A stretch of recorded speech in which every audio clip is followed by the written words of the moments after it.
জিনিসটা আমি জানি না কি হয়েছে সাপ কোথায় মোটর সাইকেল সাপ কোথায় সাপ দি দেখো পালাবে দেখো সে দেখো ওই দেখো হয় দোকানে ঢুকে গেল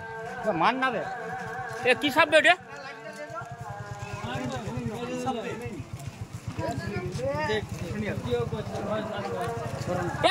জান সাপ ঢুকে গেল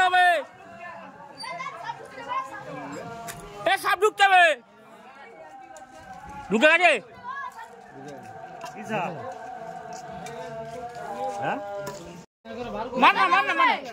কাজ মাছ ফেটে যাবে পালা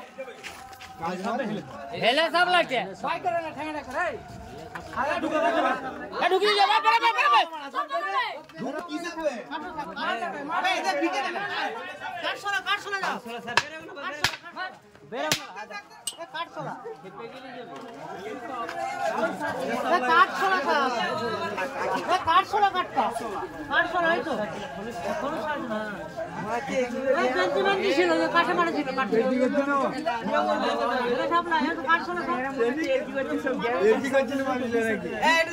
পানি